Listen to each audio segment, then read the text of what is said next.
ලංකාවේ ආගමක්සේ අදහන ක්‍රිකට් පිළිබඳව කතා කරන්න සූදානම් වෙන්නේ. ශ්‍රී ලංකා ක්‍රිකට් ආයතනයේ පරිපාලනය පසුගිය සතියේ බදාදා වෙනස් වුණා. වෙනත් විදිහකට කියනවා නම් ශ්‍රී ලංකා ක්‍රිකට් ආයතනයේ හිටපු සභාපතිවරයා ඇතුළු විධායක කමිටුවට ඉල්ලා අස්වන ලෙස ජනාධිපති අනුර කුමාර දිසානායක නියෝග කිරීම නිසා ඔවුන්ට ඉල්ලා අස්වන්නට සිදු වුණා. ඉතින් මේ ඉල්ලා අස්වීම සම්බන්ධව වාර්තා වුණු ප්‍රවෘත්ති වලින් නම් කියුනේ ක්‍රිකට් ආයතනයේ පැවැත්වුණු දූෂණ වංචා අක්‍රමිකතා තරඟ පාවා දීම් වගේ සිද්ධීන් නිසා තමයි ඔවුන්ට ඉල්ලා අස්වන්නට කියලා ජනාධිපතිවරයා කිව්වේ කියලා. එහෙත් ඇත්ත කාරණේ එයද?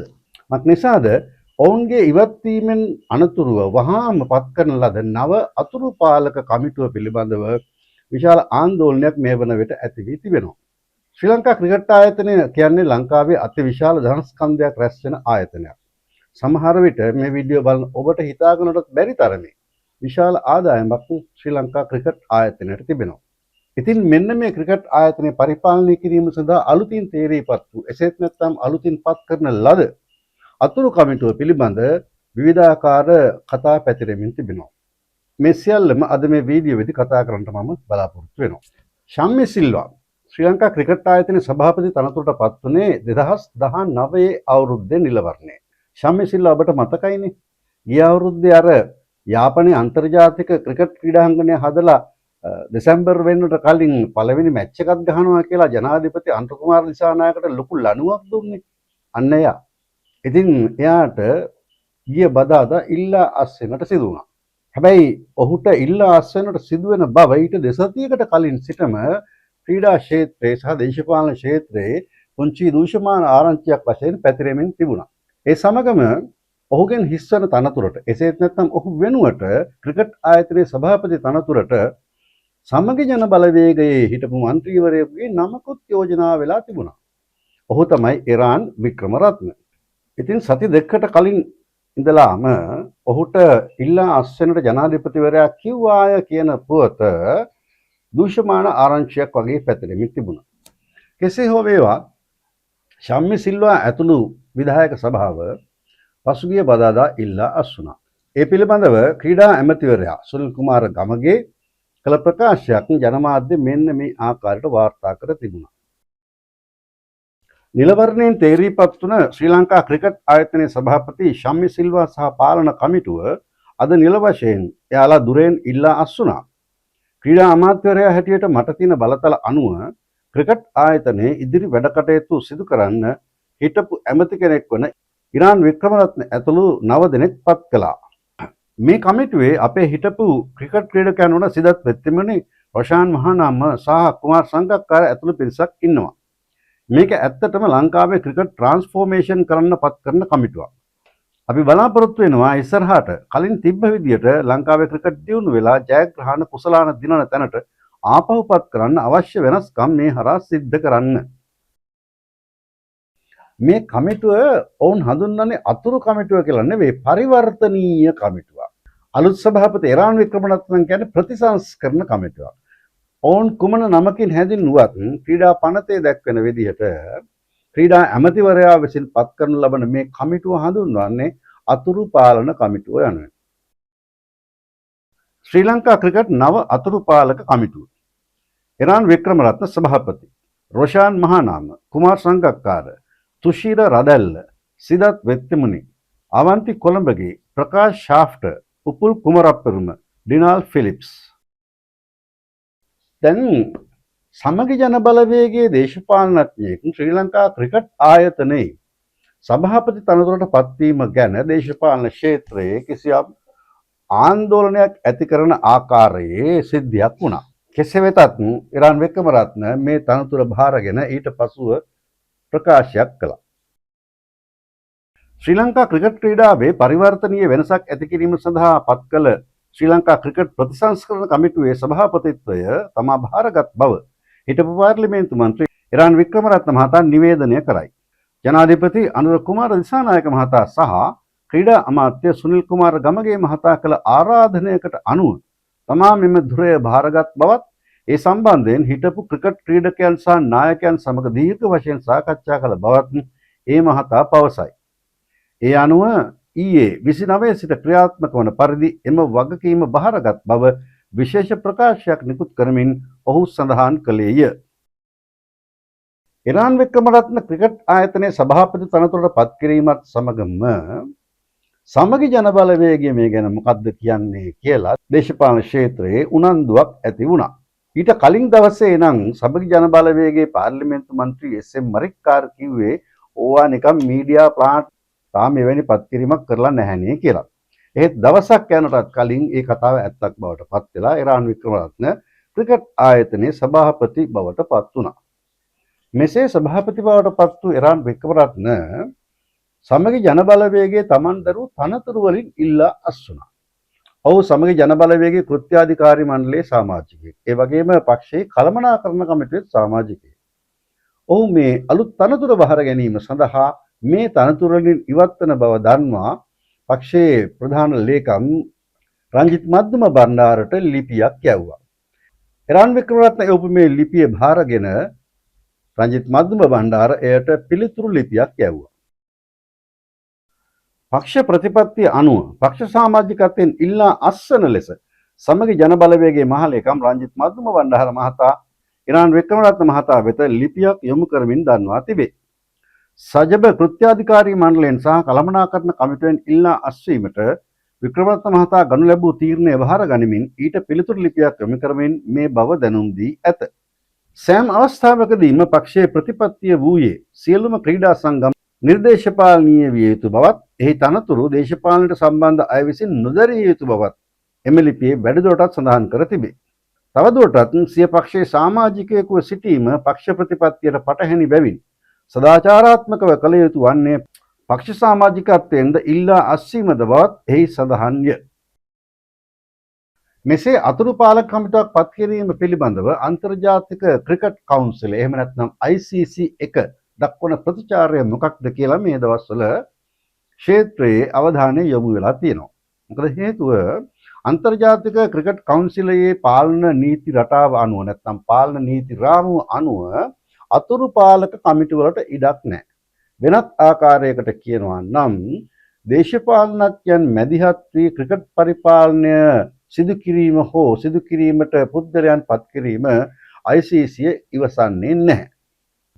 2023 අවුරුද්දේ එවැනි අතුරු පාලන කමිටුවක් ක්‍රිකට් ආයතනයට පත් කරලා ICC ලංකාවේ ක්‍රිකට් පහනම් කළා. ඔබට සමහර විට මේ සිද්ධිය මතක ඇති. එවක ජනාධිපති රනිල් වික්‍රමසිංහ ක්‍රීඩා ඇමති රොෂාන් රණසිංහ ශ්‍රී ලංකා ක්‍රිකට් ආයතනයේ ශම්මි සිල්වා පරිපාලනයට එදා ඉඳලම බරපතල චෝදනා තිබුණා. මේ දැන් වගේම තමයි ඊටත් වඩා චෝදනා තිබුණා කියනටත් පුළුවන්. දූෂණ, මුදල් අක්‍රමිකතා, වංචා, තරඟපාවාදී මේ අනාදී වශයෙන් චෝදනා රාශියක් ක්‍රිකට් ආයතනයට එල්ල වෙලා තිබුණා. ඒ අතර වාරයේ 2022 අවුරුද්දේ ඕස්ට්‍රේලියාවේ පැවැත්වුණ 2020 ලෝක කුසලාන ක්‍රිකට් තරඟාවලියට සහභාගී වීම සම්බන්ධව බරපතල ප්‍රශ්න ගණනාවක් මතුවුණා. මේ සම්බන්ධයෙන් විශේෂ විගණනයක් පවා පවත්වලා විගණකාධිපතිවරයා වාර්තාවක් නිකුත් කරලා තිබෙනවා. ඒ විගණන වාර්තාවේ ඉතා දීර්ඝ විස්තරයක් තිබෙනවා. මම ඉදිරියේදී වෙනත් වීඩියෝවකින් මේ පිළිබඳව සම්පූර්ණ විස්තරය ගෙන එන්නට බලාපොරොත්තු වෙනවා. ඉතින් මෙන්න මේ කාරණා සියල්ලම නිසා ක්‍රීඩා අමාත්‍ය රොෂාන් රණසිංහ ශ්‍රී ලංකා ක්‍රිකට් ආයතනය තානම් කරලා ක්‍රිකට් ආයතනයේ පරිපාලනය සඳහා අතුරු කමිටුවක් පත් කරා. අතුරු පාලන කමිටුවක්. 1996 ලෝක කුසලානය දිනා දුන්න ක්‍රිකට් නායක අර්ජුන රණතුංගගේ සභාපතිත්වයෙන් තමයි මේ අතුරු පාලන කමිටුව පත් කළේ. අන්න ඒ අවස්ථාවේදී ක්‍රීඩා අමාත්‍යවරයාට එරෙහිව ශම්මි සිල්වා පාර්ශ්වය අධිකරණයටත් ගියා. එපමණක් නෙවෙයි ඔවුන් ICC එකටත් ලිව්වා. මෙන්න දේශපාලනයේ ඇඟිලි ගහනවා ක්‍රිකට් පරිපාලනයට කියලා. මොකක්ද සිද්ධ වුනේ? අධිකරණයෙන් තීන්දුවක් දුන්නා. මොකක්ද? ක්‍රීඩා අමාත්‍ය රොෂාන් රණසිංහ ගත්ත තීරණය අත්හිටුවලා. ඒ වගේම ICC එකත් දන්වා එව්වා ශ්‍රී ලංකාවේ ක්‍රිකට් තහනම් කරනවා කියලා. මේ දේශපාලන ඇඟිලි ගැසීම් වලට Taman විරුද්ධ බව ICC එක ලංකාවට දන්වා සිටියා. අවසානයේ සිද්ධ වුණේ රොෂාන් රණසිංහට ක්‍රීඩා ඇමතිකම නැතිවීම. ශම්මි සිල්වා ආයතරයක් ශ්‍රී ලංකා ක්‍රිකට් එකේ බලයට ආවා. මෙන්න මෙහෙමයි අතීතය. එදා ශම්මි සිල්වා ඇතුළු කණ්ඩායම ක්‍රීඩා ඇමතිවරයාටත් එරෙහිව ක්‍රියා කළා. ඒකට එක හේතුවක් එවක ජනාධිපති රනිල් වික්‍රමසිංහගේ සහයෝගය ශම්මි සිල්වාට ලැබුණාය කියලාත් කියනවා. කෙසේ හෝ වේවා ශම්මි සිල්වා ක්‍රිකට් ආයතනයේ සභාපති තනතුරට පත්වීම පිටුපස්සේ හිටියේ ඇත්ත වශයෙන්ම තිලංග සුමතිපාල. තිලංග සුමතිපාලට ක්‍රිකට් පරිපාලනයට ඒමට අවහිරයක් තිබුණා, බාධාවක් තිබුණා. කුමක්ද? ඔට්ටු ඇල්ලීමේ ව්‍යාපාර හිමිකරුවෙකුට ශ්‍රී ලංකා ක්‍රිකට් පරිපාලනයේ තනතුරු දරන්නට බැහැයි කියලා නීතියක් තිබෙනවා. ඒ නිසා තිලංග සුමතිපාලගේ පාර්ශ්වය නියෝජනය කරමින් තමයි ශම්මි සිල්වා ඇතුළු කණ්ඩායම 2019 ක්‍රිකට් නිලවරණයට ඉදිරිපත් වුණේ. ඔවුන් ජයග්‍රහණය කළා. බලය ගත්තාට පසු කාලයකදී අපට වාර්තා වුණා ශම්මි සිල්වා ඇතුළු පාර්ශ්වය තිලංග සුමතිපාලගේ සීමාවත් ඉක්මවා යමින් ක්‍රියා කරන බව. මෙන්න මේ ආකාරයට අත්නෝමතික ලෙස ක්‍රියා කරන පුද්ගලයෙකු ලෙස ශම්මි සිල්වා ඉතාම ප්‍රකටයි. ඇත්ත වශයෙන්ම ක්‍රීඩා අමාත්‍ය රොෂාන් රණසිංහ ඒ අවස්ථාවේදී ශ්‍රී ලංකා ක්‍රිකට් ආයතනය තානම් කරලා අතුරු පාලන කමිටුවක් පත් කළා. ඊට අමතරව ක්‍රිකට් ආයතනයේ දූෂණ වංචා පිළිබඳව සොයා බැලීම සඳහා විවාදයක් ඉල්ලා සිටියා කතානායකවරයාගෙන්. දවසක් පුරා මේ විවාදය පැවැත්වුණා. එපමණක් නොවේ ඒ විවාදයේදී ක්‍රීඩා ඇමතිවරයා අතිවිශාල දූෂණ වංචා තොගයක් පිළිබඳව අනාවරණය කළා. මේ විවාදයේදී ආණ්ඩු පක්ෂයේ සහ විරුද්ධ පක්ෂයේ සියලුම മന്ത്രിවරුන්ගේ ඒකත් ඡන්දයෙන් මේ යෝජනාව සම්මත වුණා. එහෙත් අධිකරණය සහ ICC ක්‍රීඩා ඇමතිවරයාට එරෙහිව ගිය නිසා අවසානයේ රොෂාන් රණසිංහට ක්‍රීඩා ඇමතිකම නැති වෙලා හරින් ප්‍රනාන්දුට ක්‍රීඩා ඇමතිකම ලැබුණා. අතීතයේ එහෙම වුණත් මේ සැරේ ශම්මි සිල්වා පාර්ශ්වයේ ඒ චණ්ඩිකම් පෙන්වුවේ නැහැ. ජනාධිපති අනුර කුමාර දිසානායක කිව්වහම වහාම ඉල්ලා අස්වෙන්නට කියලා ශම්මි සිල්වා පාර්ශ්වය පසුබසින්නට තීරණය කළා. එපමණක් නොවේ ඉල්ලා අස්වීම සඳහා සතියක කාලයක් දෙන්න කියලාත් ඔවුන් ඉල්ලා සිටියා. ඒ අනුව තමයි පසුගිය බදාදා ඔවුන්ගේ ඉල්ලා අස්වීම සිදු වූයේ. ඉතින් ඒ ඉල්ලා අස්වීමෙන් පසුව මේ වන විට මාතෘකාව වී තිබෙන්නේ අලුතින් පත් කරන ලද අතුරු පාලන කමිටුව. සමගි ජනබලවේගයේ හිටපු മന്ത്രിවරයෙක්, හිටපු රාජ්‍ය ඇමතිවරයෙක් එරන් වික්‍රමරත්න කියන්නේ. ඉතින් ඇත්තටම ඇයි අනුර කුමාර දිසානායක එරන් වික්‍රමරත්නව තෝරාගත්තේ? මේ වන විට අහන ප්‍රබල ප්‍රශ්නයක් තමයි ක්‍රිකට් එකේ සභාපතිකමට දාන්න මාලිමාවේ කෙනෙක් ඇත්තෙම නැද්ද? මාලිමාවේ විශ්වාසවන්තයෙක් ඇත්තෙම නැද්ද? එසේත් නැත්නම් එරන් වික්‍රමරත්න දාන්නට සිද්ධ වුණේ ජනාධිපතිවරයාට සිදු වූ වෙනත් බලපෑමක් නිසාද? මෙන්න මේක තමයි මෙතන තිබෙන ප්‍රධාන ප්‍රශ්නය. එරන් වික්‍රමරත්නගේ මේ පත්වීම පිළිබඳව මීට දෙසතියකට කලින්ම සමාජ මාධ්‍ය විසින් අනාවරණය කර තිබුණා. ඒ සමගම ඒ පත්වීම පිළිබඳව සැක සංකාත් ඒ ප්‍රවෘත්ති වලින් අනාවරණය වුණා. මේ එවැනි එක ප්‍රවෘත්තියක්. ශ්‍රී ලංකා ක්‍රිකට් පාලනය උඩු යටිකුරු වෙයි. ශම්මි සිල්වා ඉල්ලා අස්වීමේ සූදානමක. අතුරු කමිටු සභාපති ලෙස එරන් වික්‍රමරත්නගේ නම කරලියට. ශ්‍රී ලංකා ක්‍රිකට් ආයතනයේ වත්මන් සභාපති ශම්මි සිල්වාට වහාම දුරහෙන් ඉල්ලා අස්වන ලෙස රජයේ ඉහළම බලධාරියෙකු විසින් දැනුම් දී ඇති බව වාර්තා වේ.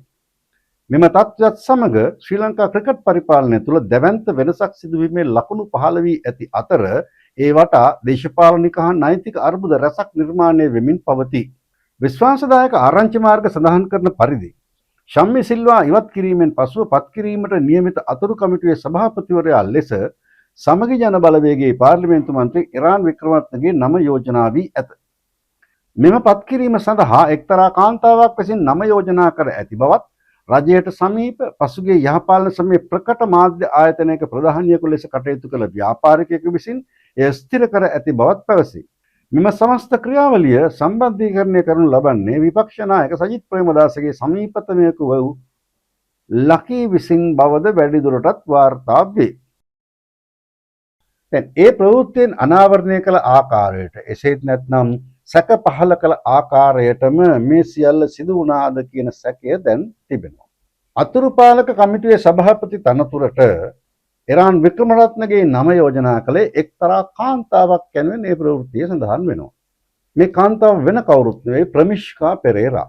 හමින්බර්ඩ් බුටික් හෝටල් සමූහයේ අයිතිකාරිනිය වන මේ ප්‍රමිෂ්කා පෙරේරා පිළිබඳව අපි දන්නවා වරින් වර ප්‍රවෘත්ති මැවෙනවා. ඇය ජනාධිපතිවරයාට සමීප තැනැත්තියක් බවත් ජනාධිපතිවරයා මුණ ගැසෙන්නට ව්‍යාපාරිකයන්ට අවස්ථාව සලසා දෙන්නේ ඇය බවත් ඇය ජනාධිපතිවරයාට බොහෝ බලපෑම් කළ හැකි කාන්තාවක් බවත් යනාදී වශයෙන් විවිධාකාර කටකතා දේශපාලන ක්ෂේත්‍ර පුරා පැතිරෙමින් තිබෙනවා. මේ සිද්ධියේදීත් මුලින්ම එන්නේ ඇයගේ නම. ඉන් අනතුරුව එන නම තමයි ප්‍රොපර්ට් ජෙරම් ෆර්නෑන්ඩෝ. ඔබ දන්නවා තමන් දිවසිවරයෙකු යයි කියා ගන්නා ජෙරම් ෆර්නෑන්ඩෝ පිළිබඳව. මේ දෙදෙනාගේ නම් සම්බන්ධ වූ ගමන් ඔබට මතකයට ආයතු තවත් නමක් තිබෙනවා. ඒ තමයි බෝන් අගේන්. මේ දෙදෙනාම බෝන් අගේන් නිකායේ අය. ප්‍රොපර්ට් ජෙරම් ෆර්නෑන්ඩෝ බෝන් අගේන් නිකායේ. කෙසේ හෝ වේවා මේ දවස්වල ක්‍රීඩා ක්ෂේත්‍රයේ සහ දේශපාලන ක්ෂේත්‍රයේ පැතිරෙන කටකතා වලින් කියවෙන කාරණය තමයි ජනාධිපතිවරයා අලුත් ක්‍රිකට් අතුරු කමිටුව පත් කරන ලද්දේ ප්‍රමිෂ්කා පෙරේරාගේ ජෙරම් ෆර්නෑන්ඩෝගේ අවශ්‍යතාව මත කියන එක. අපි මේ කතාවල ඇත්ත නැත්ත දන්නේ නැහැ. හැබැයි එහෙම කතාවක් තිබෙනවා. මේ සමාජ මාධ්‍ය ප්‍රවෘත්ති සහ දේශපාලන ක්ෂේත්‍රයේ ක්‍රීඩා ක්ෂේත්‍රයේ පැතිරෙන කටකතා වලට අනුව එරාන් වික්‍රමරත්න ශ්‍රී ලංකා ක්‍රිකට් ආයතනයේ සභාපති තනතුරට පත් කරන ලද්දේ ප්‍රමිෂ්කා පෙරේරාගේ යෝජනාවක් අනුව වෙනත් ආකාරයකට කියනවා නම් ප්‍රොපර්ට් ජෙරම් ෆර්නෑන්ඩෝගේ ඕනෑකමට තමයි ජනාධිපතිවරයා එරාන් වික්‍රමරත්නව ක්‍රිකට් ආයතනයේ සභාපතිකමට පත් කළේ. මේ තොරතුරු වල මේ ආරංචි වල ඇත්ත නැත්ත අපි හරියාකාරව දන්නේ නැහැ. එහෙත් ජනාධිපතිවරයා විසින් පත් කරන ලද අතුරු කමිටුවේ සමාජිකයන්ගේ නම් ලැයිස්තුව පරීක්ෂා කර බලන විට මේ කතාවල ඇත්තක් තිබෙනවාද කියන සැකය අපට ඇති වෙනවා. ඊට හේතුව මෙහෙමයි. නව ක්‍රිකට් අතුරුපාලක කමිටුවේ සභාපති එරාන් වික්‍රමරත්න. ඔහු බෝන් අගේන් නිකායේ පාදිලිවරේ පාස්ටර්වරේ. ඊට අමතරව මේ ක්‍රිකට් අතුරුපාලක කමිටුවේ ඉන්නවා බෝන් අගේන් අනුගාමිකයෝ. කුමාර් සංගක්කාර, ප්‍රකාශ් ශාෆ්ටර් සහ ඩිනල් ෆිලිප්ස්. ඒ අනුව බලන විට අලුත් ක්‍රිකට් අතුරුපාලන කමිටුවේ සමාජිකයන් 9 දෙනාගෙන් 4 දෙනෙක්ම බෝන් අගේන් නිකායේ අය. මේ පත් කිරීමත් සමගම 2010 සිට ප්‍රොපර්ට් ජෙරම් ෆර්නෑන්ඩෝ ක්‍රිකට් පරිපාලනයේ Tamanගේ අතට ගන්නට දරපු උත්සාහය සාර්ථක වෙලා මල්පල ගැන්විලා තියෙනවා කියලා තමයි මේ දවස්වල දේශපාලන ක්ෂේත්‍රයේ කතා බහට ලක් වෙමින් තිබෙන්නේ. ඔබට මතක ඇති මේ නිකායන් පිළිබඳව පසුගිය කාලේ පුරා විවිධ කතා පැතිරුණා. ලංකාවේ ප්‍රධාන පෙළේ දේශපාලන නායකයෝ මේ බෝන් අගේන් නිකායේ අය බව කියවුණා. සමහර ව්‍යාපාරිකයෝ, සමහර ක්‍රීඩකයෝ. ඉතින් මෙන්න මේ ආකාරයට අන්‍යාගමිකකරණය සම්බන්ධ බරපතල චෝදනාවක් මේ බෝන් අගේන් පාදලිවරුන්ට තිබෙනවා. මේ අතුරු කමිටු සමාජිකයන් අතරින් එරාන් වික්‍රමරත්න කියන්නේ බෝන් අගේන් නිකායක පාස්ටර්වරයෙක්, පාදලිවරයෙක්. ඒ නිකායේ නැත්නම් ඒ පල්ලියේ නම තමයි පීපල්ස් චර්ච්. පීපල්ස් චර්ච් පටන් ගත්තේ එරාන් වික්‍රමරත්නගේ පියා පාස්ටර් කෝල්ටන් වික්‍රමරත්න. පාස්ටර් කෝල්ටන් වික්‍රමරත්න ඊට කලින් ඇසෙම්බලි ඔෆ් ගොඩ් එහෙම නැත්නම් දේව සභාව නැමැති නිකායේ සභාපතිවරයා වශයෙන් දීර්ඝ කාලයක් වැඩ කළා. ඉන් පස්සුව තමයි ඔහු Tamanගේම පල්ලියක් ආරම්භ කළේ පීපල්ස් චර්ච් යනුවෙන්. ඉතින් මේ පීපල්ස් චර්ච් එහෙම නැත්නම් කෝල්ටන් වික්‍රමරත්නට විරුද්ධව බරපතල චෝදනාවක් තිබෙනවා. ඒ තමයි අන්‍යාගමිකකරණය. වෙනත් ආගම්වල අය විවිධ වරප්‍රසාද දීලා විවිධ බලපෑම් කරලා Tamanගේ ආගමට හරවා ගන්නවාය කියන එක. මෙතනදී විශේෂයෙන් කිව යුතු කාරණය තමයි බෝන් අගේන් කියන නිකාය සාම්ප්‍රදායික ක්‍රිස්තියානි හෝ කතෝලික වැනි නිකායක් නොවේ. ඔවුන් මැවුම්කරුවෙක් සහ ඒක දේවවාදය පිළිගන්නවා තමයි. එහෙත් ඔවුන් වෙනත් කිසිම ආගමක් එසේම වෙනත් කිසිම ක්‍රිස්තියානි නිකායක් පිළිගන්නේ නැහැ. අඩු වශයෙන් ඔවුන් කාදිනල්වරයාව පිළිගන්නේත් නැහැ. ඒ නිසා මේ නිකාය සමාජිකයන් හැදින්වෙන්නේ දැඩි මතධාරීන් වශයෙන්. වෙනත් ආකාරයකට කියනවා නම් ආක්‍රමණශීලී ක්‍රියා පරිපාටියක් තමයි ඔවුන්ට තිබෙන්නේ. කෝල්ටන් වික්‍රමරත්න පාදලිවරයාට මුලින්ම එල්ල වූ චෝදනාව තමයි ඔහු ක්‍රිස්තියානි බැතිමතුන්, සාම්ප්‍රදායික ක්‍රිස්තියානි බැතිමතුන් Tamanගේ නිකායට හරවා ගන්නවාය කියන එක. තවත් චෝදනාවක් තිබෙනවා ඇමරිකානු සහ ඊශ්‍රායල ආධාර ලංකාවේ දුෂ්කර ප්‍රදේශවල ගම්මානවලට බෙදලා ඒ ගම්මානවල ඉන්න බෞද්ධ පවුල් බෝන් අගේන් නිකාය වලට හරවා ගන්නවා කියන චෝදනාව. පාස්ටර් කෝටරන් වික්‍රමරත්නගේ පුතු දෙන්නෙක් ඉන්නවා පාදිලිවරුන්. එක්කෙනෙක් තමයි ඉරාන් වික්‍රමරත්න, අනිත් එක්කෙනා ඉරාන්ගේ මල්ලි ඩිෂාන් වික්‍රමරත්න. ඉරාන් වික්‍රමරත්න අදටත් පීපල්ස් චර්ච් එකේ වැඩ කරනවා. ඩිෂාන් වික්‍රමරත්න තමයි පීපල්ස් චර්ච් එකේ දැනට ඉන්න ප්‍රධාන පාස්ටර්වරයා. ඉතින් ජනාධිපතිවරයා විසින් පත් කරන ලද නව ක්‍රිකට් අතුරුපාලන කමිටුව සම්බන්ධව තිබෙන විරෝධයේ පසුබිම් කතාව අන්න ඒකයි. මේ විරෝධය දක්වන අයගේ ප්‍රධාන චෝදනාවක් තමයි ලංකාවේ අති විශාල ධනස්කන්ධයක් සහිත ආයතනයක් බෝන් ගෙන් ග්‍රහණයට ලක් වුණාය කියන එක. ඇත්ත වශයෙන්ම ශ්‍රී ලංකා ක්‍රිකට් ආයතනය අති විශාල ධනස්කන්ධයක් තිබෙන ආයතනයක්. වාර්ෂිකව අති විශාල ආදායමක් ලබන ආයතනයක්. ඔබට විශ්වාස කරන්නටත් බැරි තරමේ ආදායමක් ශ්‍රී ලංකා ක්‍රිකට් ආයතනයට තිබෙනවා. මම ඒ ගැන කෙටි විස්තරයක් ඔබට ඉදිරිපත් කරන්නම්. මේ සටහන ශ්‍රී ලංකා ක්‍රිකට් ආයතනයට අදාළව 2024 අවසාන ගිණුම් වාර්තාවට සම්බන්ධ කොටසක්. මේ ඔබ දකින සටහන ශ්‍රී ලංකා ක්‍රිකට් ආයතනය සම්බන්ධයෙන් විගණකාධිපතිවරයා විසින් පවත්වන ලද විශේෂ විගණනයේදී අනාවරණය වූ දත්ත. මේ විස්තරය දැක්වෙන ආකාරයට 2024 දෙසැම්බර් 31 වෙනිදායින් අවසන් වූ වර්ෂය තුලදී ශ්‍රී ලංකා ක්‍රිකට් ආයතනයට ලැබුණු ආදායම් මෙන්න මෙහෙමයි. මෙයින් වැඩිම ආදායම ලැබී තිබෙන්නේ ICC එකෙන්. අන්තර්ජාතික ක්‍රිකට් කවුන්සිලෙන්. පළවෙනි ආදායම් ප්‍රභවය ICC ඩිස්ට්‍රිබියුෂන් රුපියල් මිලියන 10164යි. ඉන්ටර්නැෂනල් ක්‍රිකට් රුපියල් මිලියන 5147යි. ඩොමෙස්ටික් ක්‍රිකට් රුපියල් මිලියන 1156යි.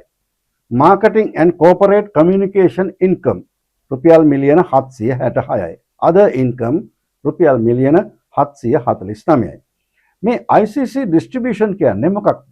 අන්තර්ජාතික ක්‍රිකට් කවුන්සිලය වාර්ෂිකව තමන්ගේ සමාජික රටවල ක්‍රිකට් පරිපාලන ආයතනවලට මුදල් ප්‍රදානයක් සිදු කරනවා. මෙන්න මේ මුදල් ප්‍රදානය කිරීම යටතේ ශ්‍රී ලංකා ක්‍රිකට් ආයතනයට 2024 පමණක් ලැබී තිබෙන මුදල රුපියල් මිලියන 10164ක්. වෙනත් ආකාරයකට කියනවා නම් රුපියල් කෝටි 1016ක්. දෙවැනි ආදායම් ප්‍රභවය තමයි ඉන්ටර්නැෂනල් ක්‍රිකට්. ඉන්ටර්නැෂනල් ක්‍රිකට් ආදායම යනුවෙන් මෙහි අදහස් කරන්නේ එකක් තමයි ශ්‍රී ලංකා කණ්ඩායම සහභාගී වන ක්‍රිකට් තරග විකාශනය කිරීමට ටෙලිවිෂන් ආයතන වලට දෙන අයිතිය නිසා ලැබෙන ආදායම. ඊට අමතරව ශ්‍රී ලංකා කණ්ඩායම සහභාගී වන ක්‍රිකට් තරගවල ටිකට් අලෙවියෙන් ලැබෙන ආදායම. ඊට අමතරව ඉන්ටර්නැෂනල් ක්‍රිකට් කවුන්සිලය සංවිධානය කරන ටූර්නමන්ට් වලදී ලැබෙන ආදායම. ඊට අමතරව ශ්‍රී ලංකාව වෙනත් රටක් සමග කිසියම් තරගාවලියක් පැවැත්වුවොත් අන්න ඒ තරගාවලියෙන් ලැබෙන ආදායම. ඊට අමතරව විවිධ අනුග්‍රාහකයන්ගෙන් ලැබෙන ආදායම. ඊට අමතරව ක්‍රීඩාංගණවල දැන්වීම් පුවරු කුලියට දීමෙන් ලැබෙන ආදායම. ඊට අමතරව ඩිජිටල් විකාශන අයිතිය විකිණීමෙන් ලැබෙන ආදායම. මේ ආදී ආදායම් තමයි මේ ඉන්ටර්නැෂනල් ක්‍රිකට් රෙවෙනියු යනුවෙන් සඳහන් වන්නේ. ඉන් අනතුරුව ඩොමෙස්ටික් ක්‍රිකට් යනුවෙන් අදහස් කරන්නේ ලංකාව ඇතුළත පවත්වන සුපර් ලීග් තරගාවලිය, ප්‍රධාන ක්‍රීඩා සමාජ තරගාවලිය, LPL තරගාවලිය, ඊට අමතරව දේශීය අනුග්‍රාහක ආයතන වලින් ලැබෙන ආදායම්, ඊළඟට දේශීය ක්‍රිකට් තරගාවලි විකාශන අයිතිය විකිණීමෙන් ලැබෙන ආදායම, ක්‍රීඩා සමාජ ලියාපදිංචි කිරීමේදී ලැබෙන ආදායම යන ආදී ආදායම් වර්ග. ඊට අමතරව marketing and corporate communication income යනුවෙන් සඳහන් කරන්නේ ශ්‍රී ලංකා කණ්ඩායමට අනුග්‍රහය දක්වන ව්‍යාපාර වලින් ලැබෙන ආදායම. ඔබ දැකලා ඇති ශ්‍රී ලංකා ක්‍රිකට් ක්‍රීඩකයන් පළඳින ජර්සියේ විවිධ වෙළඳ ව්‍යාපාරවල සන්නාම සඳහන් වෙලා තිබෙනවා. මෙන්න මේ ජර්සියෙන් ලැබෙන ආදායම. ඊළඟට ඔබ දැකලා ඇති නිල සහකරු යනුවෙන් සමහර ආයතනවල නම සඳහන් වෙන ක්‍රිකට් තරගාවලිදී අන්න ඒ ඔෆිෂියල් පාර්ට්නර්ස් ලගෙන් ලැබෙන ආදායම. ඊට අමතරව ප්‍රචාරක ව්‍යාපාර වලින් ලැබෙන ආදායම. ඊළඟට සමාජ මාධ්‍ය ප්‍රවර්ධන කටයුතු වලින් ලැබෙන ආදායම. ඊට අමතරව විවිධ භාණ්ඩ සන්නාම, විවිධ වෙළඳ සන්නාම ක්‍රිකට් කණ්ඩායම හරහා ප්‍රවර්ධනය කිරීමේදී අය කරනු ලබන ගාස්තු වලින් ලැබෙන ආදායම. මෙන්න මේ ආදි වශයෙන් ඔබ දැකලා ඇති ඩයලොග්, ඩරාස්, නිපොන් පේන්ට්, මාස් හෝල්ඩින්ග්ස් වගේ ආයතන ශ්‍රී ලංකා කණ්ඩායමට විවිධාකාරයේ අනුග්‍රහයන් දක්වන බව. මේ සෑම අනුග්‍රහයකින්ම විශාල ආදායමක් ක්‍රිකට් ආයතනයට ලැබෙනවා. 2024 අවුරුද්දේ පමණක් මේ ආකාරයට ලැබුණු ආදායම රුපියල් මිලියන 766ක් එනම් කෝටි 76කට අධික මුදලක්. ඊටත් අමතර වෙනත් ආදායම් ප්‍රභව වලින් ලැබෙන ආදායම තමයි මිලියන 749ක් යනුවෙන් සඳහන් වී තිබෙන්නේ.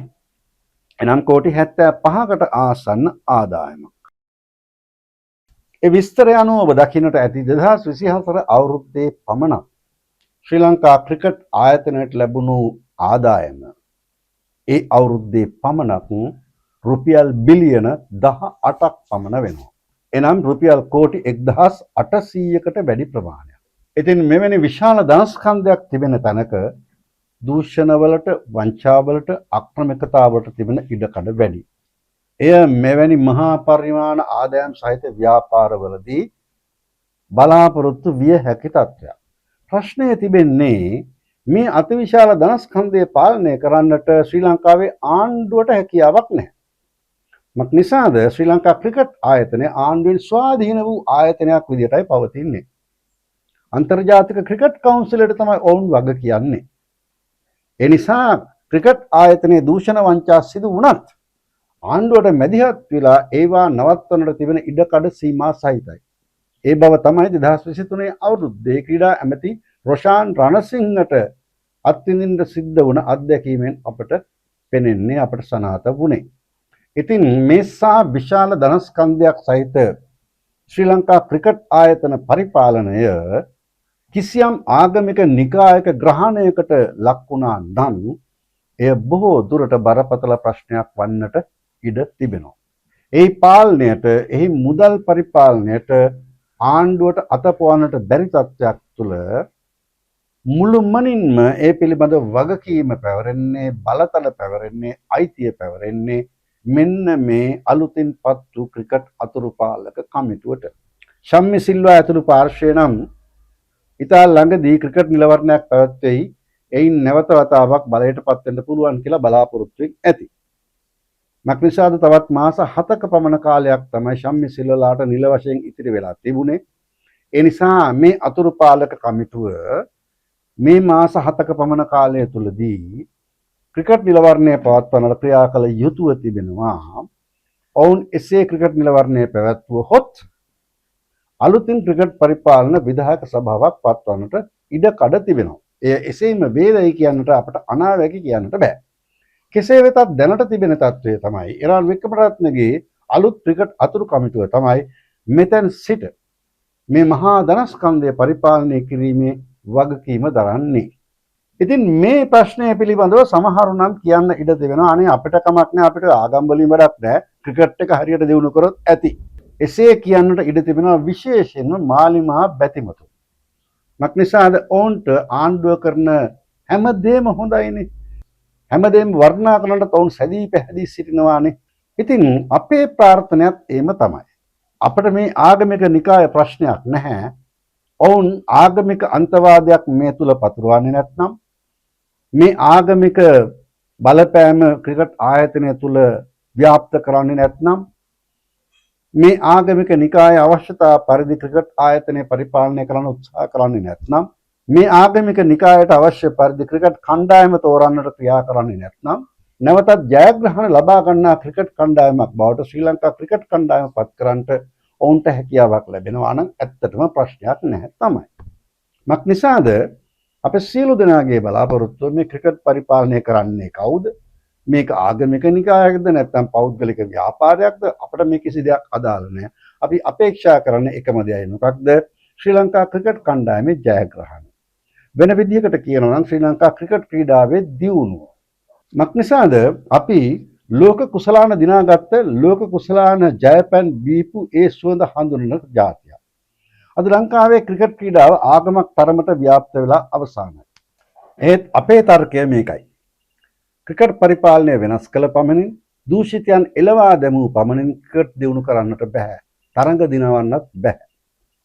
ශම්මි සිල්වාගේ ක්‍රිකට් පරිපාලනය පැවති පසුගිය වසර 7ක කාලය පුරාම දූෂණ, වංචා, ආක්‍රමිකතා, තරග පාවා දීම් යනාදී විවිධ චෝදනා එල්ල වුණා.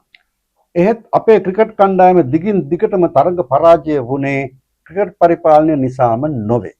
තරග දිනනට හෝ පරදින්නට ක්‍රිකට් පරිපාලනයත් යම් තරමකට හේතු වෙන බව ඇත්ත. ඒත් ඇත්ත වශයෙන්ම අපේ කණ්ඩායම දිගින් දිගටම පරාජයන් උරුම කරගත්තේ ඒ නිසා නොවේ.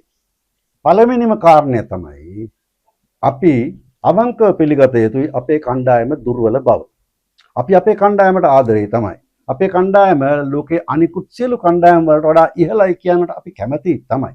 ඒත් ඇත්ත කාරණේ එය නොවේ නම් දිගින් දිගටම අත් වෙන්නේ පරාජයන් විතරක් නම් ඒ පිළිබඳව යලිත් සිතන්නට වෙනවා. මගේ තර්කය අපේ ක්‍රීඩකයන්ට ක්‍රිකට් ගහන්න ඉගෙනුවාට වැඩක් නැහැ. රට වෙනුවෙන් ක්‍රිකට් ගහන්න උගන්වන්නට අවශ්‍යයි. ඒ සඳහා විනයක් අවශ්‍යයි. අපි දැක්කා ක්‍රිකට් කණ්ඩායමේ විනය ඉතාම කනගාටුදායක ලෙස පිරිහුණු බව පසුගිය කාලය පුරා. ඇත්ත වශයෙන්ම අපේ කණ්ඩායම පසුගිය කාලය පුරා ක්‍රීඩා කළේ රට වෙනුවෙන් කියලා අපිට අවංකවම පිළිගන්න පුළුවන්. ඔවුන්ට ඒ පිළිබඳව විනයක් තිබුණා. 1996 ලංකාවේ කණ්ඩායම ලෝක කුසලානේ ජයග්‍රහණය කළේ මෙන්න මේ කාරණා දෙක නිසා. එකක් ඔවුන් සියලු දෙනාම ක්‍රීඩා කළේ රට වෙනුවෙන්. ඔවුන් සියලු දෙනාම දැඩි විනයකට යටත් වෙලා හිටියා. වර්තමාන සමාජ ප්‍රවාහයේ දකින්න තිබෙන කාරණයක් තමයි මේ විනය කියන කාරණය තඹ සල්ලියකටවත් ගණන් ගන්නේ නැහැ. එහෙත් කිසිම දෙයක් දිනු කරන්නට බෑ විනයක් නැතිව. රටකටත් එහෙමයි. වර්තමානයේ අපේ රට මුහුණ දී තිබෙන ප්‍රධාන ප්‍රශ්නයක් අන්න එයම තමයි. අපේ රටේ දැන් විනයක් නැති සමාජයක් තිබෙන්නේ. මේ විනය කියන්නේ අර සාම්ප්‍රදායික ගල් යුගයේ කතාව නෙවෙයි. ඒත් අපේ සමාජයේ පදික වේදිකාවේ ඉන්න යාචකයාගේ සිට රටේ ඉහළම පුද්ගලයා දක්වා විනය පිළිබඳ ප්‍රශ්න තිබෙනවා. මේක කාටවත් නැහැ කියන්නට බෑ. ඉතින් ක්‍රිකට් කණ්ඩායමට මේකෙන් බේරෙන්න බෑ. 1996 කණ්ඩායම ලෝක කුසලානේ ජයග්‍රහණය කළේ මෙන්න මේ කාරණා දෙක නිසා. එකක් දැඩි විනයක් ඔවුන් පවත්වාගෙන ගියා. එසේම ඔවුන් අප්‍රතිහත ධෛර්යයෙන් යුතුව ලංකාව වෙනුවෙන් සෙල්ලම් කළා. අපට ගන්නට තිබෙන හොඳම උදාහරණයක් තමයි ඉන්දියානු කණ්ඩායම. ඔවුන් පිටනියට එන්නේ ප්‍රතිවාදී කණ්ඩායමත් සමග මරාගෙන මැරෙන්න බලාගෙන. ඇයි ඒ? අපි කොච්චර අකමැති වුණත් ඔවුන් ක්‍රීඩා කරන්නේ ඔවුන්ගේ රට වෙනුවෙන්. එතනදී ඔවුන් නීතියෙන් හෝ වේවා අවනීතියෙන් හෝ වේවා උපක්‍රම මගින් හෝ වේවා ජයග්‍රහණය තමයි බලාපොරොත්තු වෙන්නේ. ඇයි? Tamanගේ රට වෙනුවෙන්. ඉතින් මම හිතන්නේ අපේ ක්‍රීඩකයන් ක්‍රිකට් ඉගෙන ගත්තාට වැඩක් නෑ රට වෙනුවෙන් ක්‍රිකට් ගහන්න ඉගෙන ගන්නට ඕනේ. අන්න ඒ ටික තමයි ශ්‍රී ලංකා ක්‍රිකට් ආයතනය සිදු කළ යුත්තේ. අපේ කණ්ඩායම විනයක් සහිතව රට වෙනුවෙන් ක්‍රීඩා කරන කණ්ඩායමක් බවට පත් කළ යුතුයි. ක්‍රිකට් ක්‍රීඩකයන් බිහි වුණාට වැඩක් නැහැ. අපි දැක්කා පසුගිය කාලේ ඉතා මෑතකදී අපේ කණ්ඩායමේ ඇතැම් ක්‍රීඩකයන් Tamanගේ පුද්ගල පෞරුෂය ඔසවා ගන්නට දඟලන දැඟලිල්ල. ඔවුන් ක්‍රිකට් ආයතනයට එරෙහිව නඩු කියන්නට පවා ගියා සමහරු. Tamanට සිදු වූ අසාධාරණ නිසා නෙවෙයි IPL තරඟාවලට යන්න බැරි වුණාය කියලා. අවසර දුන්නේ නැහැ කියලා ක්‍රිකට් ආයතනයට එරෙහිව නඩු කියන්නට පවා ඉදිරිපත් වුණා. ඔවුන්ට ඉගැන්විය යුතුයි ඔබ බිහි වෙන්නේ ඔබ පවතින්නේ මේ ශ්‍රී ලංකාව නැමැති රට නිසා. ශ්‍රී ලංකාවේ සම්පත් වලින් තමයි ඕවැනි ක්‍රීඩකයෙක් බිහි වෙන්නේ කියලා මේ කණ්ඩායමේ ක්‍රීඩකයන්ට වටහා දිය යුතුයි. එසේ නැතිව ජයග්‍රහණ ප්‍රාර්ථනා කිරීම මිරිඟුවක් පමණයි. ඒ නිසා අපට අවශ්‍ය කවර අන්දමේ ක්‍රිකට් පරිපාලනයක් තරඟ දිනවන කණ්ඩායමක් බිහි කළ හැකි ක්‍රිකට් පරිපාලනයක්. අපිට අවශ්‍යයි විනයක් සහිත ක්‍රිකට් කණ්ඩායමක්. එනිසා අපට අවසාන වශයෙන් කියන්නට තිබෙන්නේ ක්‍රිකට් ක්‍රීඩකයන්ට විනය උගන්වන්න එසේම රට වෙනුවෙන් ක්‍රිකට් ගහන හැටි උගන්වන්න.